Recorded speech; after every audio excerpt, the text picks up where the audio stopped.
stalactites, folks, are not in the depths of Hidden River Cave, but we're here in the American Cave Museum. David's going to tell us a little bit about the establishment of the museum. What's the vision for this place and how did it come about? Well, when the American Cave Conservation Association first got invited to come to Horse Cave, you know, we were here to try to restore Hidden River Cave, to try to bring it back to life. We weren't really sure if we could even accomplish that.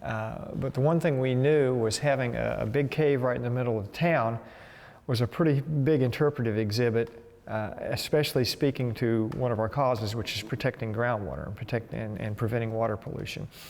And so we felt like we needed an interpretive center, we needed a museum, we needed an educational center at the cave entrance that would teach people about these things, whether we ever got the cave back. And so we had this vision for a National Museum of Caves, and there wasn't anything like this anywhere in the country. And so we simply set up shop here and began raising money, approaching foundations, approaching various government sources of. We got funding from the federal government, from the state government, from private foundations, from people that would just stop in off the street and like the vision and write a check, and it was amazing. It took a long time. It's taken us 20 years to build this place, and it's still not finished. But right now it's the largest cave museum in the United States. There's several smaller museums in different places.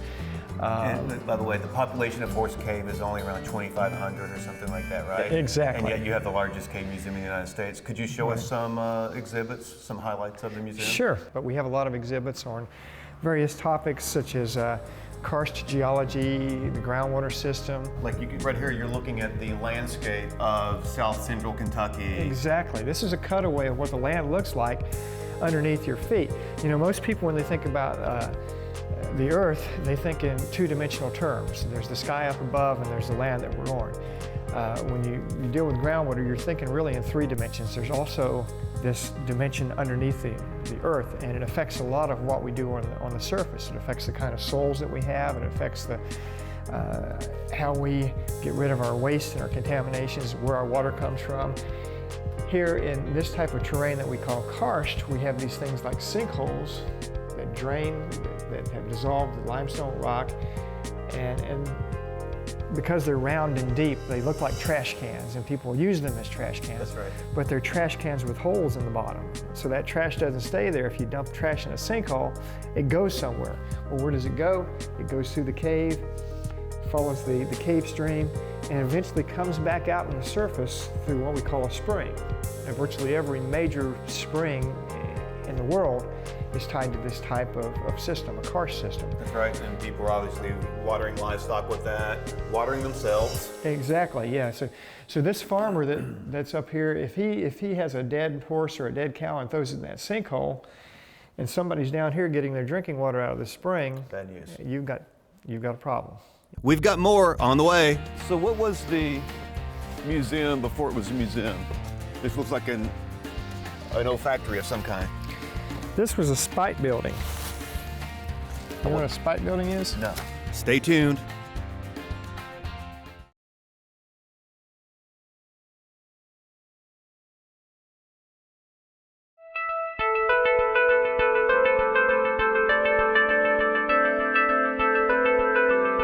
So this is an extensive museum. We're down on not the ground level, but we're actually on the lower level.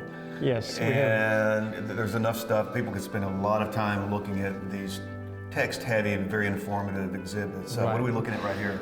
Well, we have a lot of exhibits in the museum on cave animals, on uses of caves and history of caves, but specifically a lot on groundwater conservation. And you know, when I first came to Horse Cave, I had people that were telling me there's no point in trying to clean up the cave here. It's a waste of time. It's been polluted as long as we can remember. You'll never get it fixed. The cool thing is we're here 20 years later, and this is what we have. You can go in the cave. We have this beautiful museum. It's a groundwater success story. And here's an exhibit that shows what Horse Cave was like when we first moved here. The only animals living in the cave were sewage bacteria and sewage worms. And now we have blind fish, blind crayfish, natural cave animals. So we have allowed the cave to recover. And what's really cool is this is an environmental issue with solutions.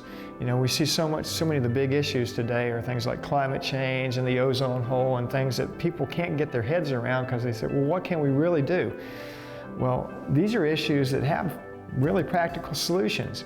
Stop dumping things into sinkholes. Think about recycling your waste and think about what you put into the ground. And we can fix most of these problems. And not only take care of nature, but take care of ourselves in the process. It's a very valuable museum that you all have here. We should learn not to dump our automobiles into sinkholes or dead animals into sinkholes or, you know, dump our motor oil out onto the driveway, etc. Right. So I've got a taste of the museum, and now I guess you're going to show me Hidden River Cave? Yeah, let's go down and go caving. Let's do it.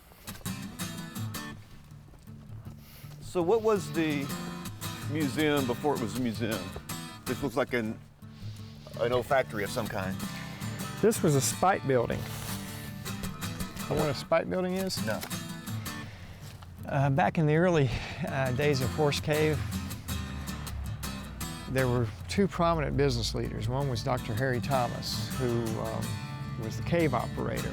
He purchased the cave and was interested in developing the cave and wanted to turn all this nice land around the cave into a nice community park.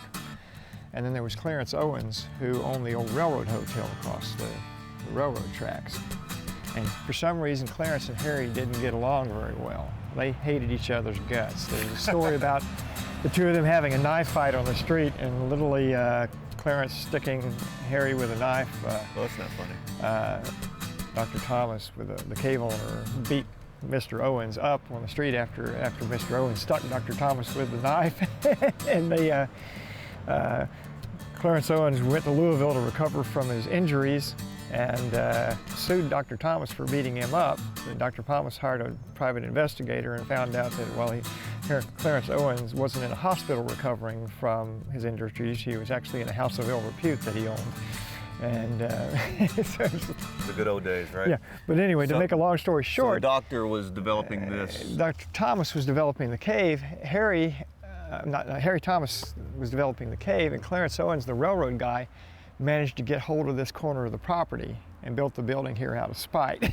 So we call it our spite building. To interfere with the cave and the beauty of the tourism. More Go Local is coming up.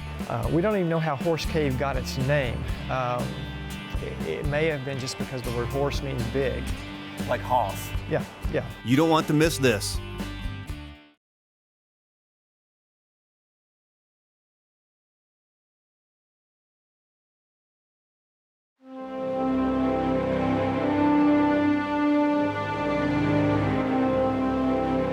I've been into the mouth of another grand cave called Mammoth, and I think this looks to be a steeper initial drop than going into that big mouth there, the historic entrance there. Yeah, it's a very big cave. It's we're certainly we're not quite on the scope that Mammoth Cave is, but this is a very large cave. We've explored more than 10 miles of cave passage here. We're still finding new passages and still exploring it.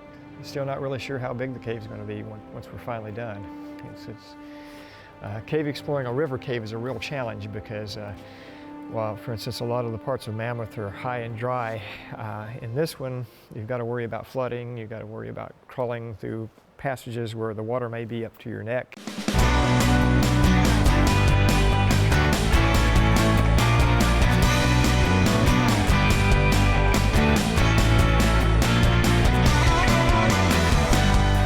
So what we're looking at right here, this looks like an old pump system of some kind.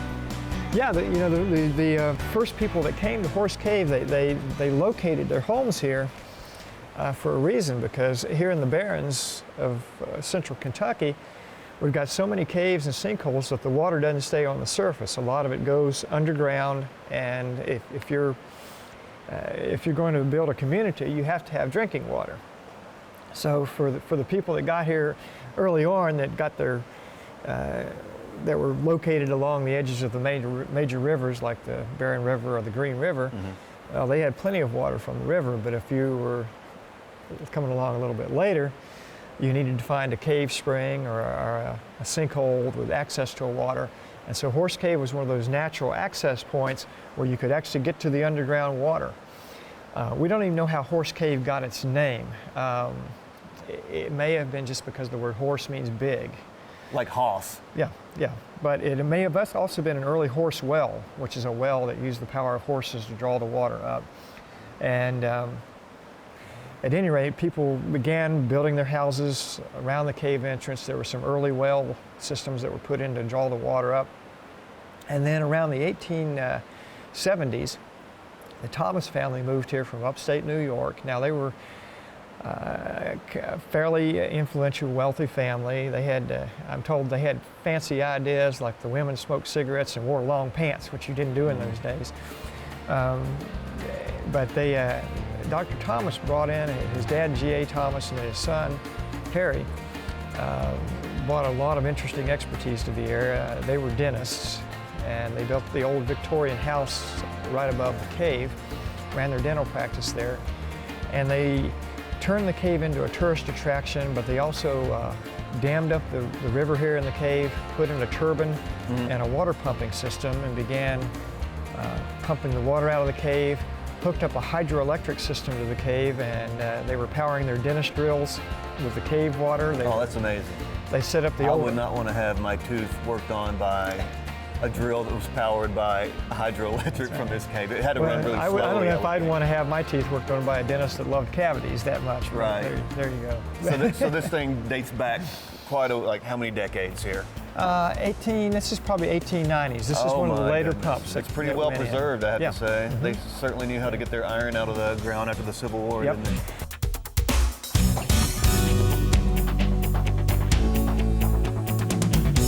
We're probably like, what, a quarter of a mile or less back in here. Yeah. But you can go beyond here 4 miles Oh, or we something like have that? we have 2-hour, 3-hour, and 5-hour adventure tours where if you really want to get muddy and be underground for a long time, you can do it here. You know, I spent a significant portion of my youth crawling through Saltpeter Cave in Barron County, way back in there. It was a lot of fun. Real familiar with that one. It was Yeah. dangerous enough, I guess, at least not always having a map out, but this looks like a very adventuresome wild cave tour here. Yeah, this is a huge cave. This is actually one of the larger, in terms of commercially open caves to the public, this is the largest one outside of Mammoth Cave. Wow.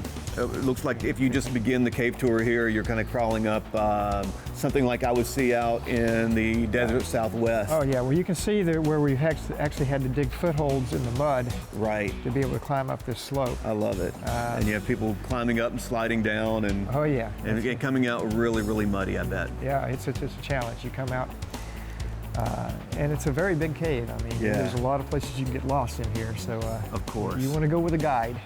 Absolutely. Well, thank you for showing us the farthest depths of the cave as far as we can walk. Maybe we should head on out and see the light of day again. Sounds good. All right.